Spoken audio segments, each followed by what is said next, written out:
Hello viewers, আমি সম্রাট। আশা করি সবাই তোমরা ভালো আছো। তোমরা দেখছো আমার এসএম টেকনিক্যাল চ্যানেল এবং আজ তোমাদের সামনে খুবই গুরুত্বপূর্ণ একটি আপডেট কিন্তু আমি নিয়ে চলে এসেছি। তোমরা ভিডিওর টপিক থেকেই তোমরা বুঝতে পেরেছো আপডেটটি আমি কী নিয়ে আজ আলোচনা করতে চলেছি তোমাদের সামনে। এবং তোমরা সকলেই কিন্তু জানো এবং অনেকেই কমেন্ট করছে যে এবং তারা মাধ্যমিক পাশে এবং কী চাকরি পাওয়া যায় বা কী জব পাওয়া যায়, এবং তোমরা অনেকেই যাদের আর্থিক অবস্থা এবং খুবই খারাপ এবং তারা কিন্তু মাধ্যমিক পাস করে কিন্তু তারা পড়াশোনা কিন্তু তারা চালাতে পারে না, এবং তারা কিন্তু ভালো স্টুডেন্টও অনেকে পড়াশোনা কিন্তু চালাতে পারে না এবং আর্থিক অবস্থার কারণে। এবং তাদের জন্য এই ভিডিওটি খুবই গুরুত্বপূর্ণ হয়ে উঠেছে। এবং মাধ্যমিক পাস যোগ্যতা এবং কী তোমরা সরকারি চাকরি করতে পারবে সেই বিস্তারিত তোমাকে এই ভিডিওর মাধ্যমে জানাবো। ভিডিও স্কিপ না করে তোমরা শেষ পর্যন্ত দেখতে হবে। এই চ্যানেলটি সাবস্ক্রাইব করে পাশে থাকা বেল আইকনটি অবশ্যই অল করে সরকারি আপডেটগুলি পেতে। এবং চলো দেখে নাও যে আমাদের মাধ্যমিক পাস যোগ্যতা এবং কী চাকরি তোমরা পেতে পারো এবং কী স্যালারি তোমরা থাকবে মাধ্যমিক পাস যোগ্যতা। চলো দেখে নাও যাক কী বলা হয়েছে। তোমরা এখানে দেখতেই পাচ্ছ, প্রথমে পশ্চিমবঙ্গ পুলিশ কনস্টেবল অর্থাৎ যেটি মাধ্যমিক পাস যোগ্যতা এবং ডাব্লিউবি কনস্টেবল কিন্তু যেটি রেকমেন্ড করা হয়। এবং তোমরা এখানে দেখতেই পাচ্ছ স্যালারি কিন্তু হিউজ পরিমাণেই রয়েছে এবং 22,500 থেকে 58,500 টাকা পর্যন্ত কিন্তু বেতন রয়েছে এবং এই কনস্টেবল। এবং 2 নম্বর যেটি ফুড সাব ইন্সপেক্টর মাধ্যমিক পাস যোগ্যতা কিন্তু তোমরা আবেদন করতে পারবে। তোমরা দেখতে পাচ্ছ 18 বছর বয়স হলে 18 থেকে 40 বছর বয়স পর্যন্ত কিন্তু তোমরা আবেদন করতে পারবে।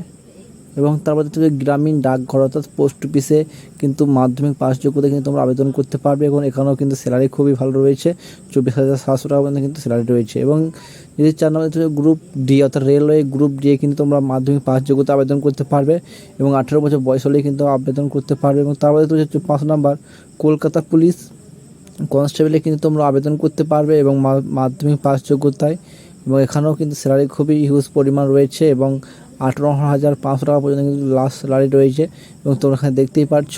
এবং তারপর দেখে নেওয়া যাক এবং আর কী মাধ্যমিক পাস যোগ্যতা তোমরা চাকরি আবেদন করতে পারবে বা চাকরি করতে পারবে। যেমন দেখলাম যেখানে এসএসসি এমটিএস তোমরা মাধ্যমিক পাস যোগ্যতায় কিন্তু আবেদন করতে পারছো এবং স্যালারিও কিন্তু খুবই ভালো রয়েছে এবং 20,000 পর্যন্ত কিন্তু স্যালারি রয়েছে।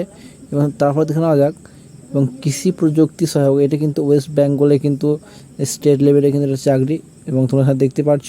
এবং তারপরে দেখতে পাচ্ছ এখানে এবং কেন্দ্রীয় সরকারের একটি চাকরি তোমরা দেখতে পাচ্ছ এখানে। তারপর দেখে নাও এবং এসএসসি গ্রুপ ডি অর্থাৎ এসএসসি গ্রুপ ডি এ কিন্তু মাধ্যমিক পাস যোগ্যতায় কিন্তু তোমরা আবেদন করতে পারবে এবং এখানে বেতনও কিন্তু খুবই ভালো রয়েছে, 20,000 টাকা পর্যন্ত কিন্তু বেতন রয়েছে। এবং তারপর দেখতে পাচ্ছ এখানে এসএসসি জিডি অর্থাৎ এসএসসি জিডি, এখানে দেখতে পাচ্ছ এসএসসি জিডি কিন্তু মাধ্যমিক পাস যোগ্যতায় কিন্তু তোমরা আবেদন করতে পারবে এবং এসএসসি জিডি। এবং তারপরে তো এখানে ক্লার্কশিপ এটিও কিন্তু তোমরা মাধ্যমিক পাস যোগ্যতায় কিন্তু আবেদন করতে পারবে এবং এখানেও কিন্তু স্যালারি খুবই ভালো রয়েছে, 22,700 টাকা থেকে এবং 58,000 পর্যন্ত কিন্তু বেতন রয়েছে। তোমরা আশা করি তোমরা বুঝতেই পারলে এবং এই সব রিকমেন্ডগুলি কিন্তু তোমরা আবেদন করতে পারবে মাধ্যমিক পাস যোগ্যতা। এছাড়াও দেখতে পাই যে তোমরা কিন্তু 10-12 ডিপার্টমেন্টে কিন্তু তোমরা আবেদন করতে পারবে এবং শুধুমাত্র মাধ্যমিক পাস যোগ্যতা এবং শুধুমাত্র মাধ্যমিক পাস নাম্বারটুকু থাকলে কিন্তু তোমরা আবেদন করতে পারবে।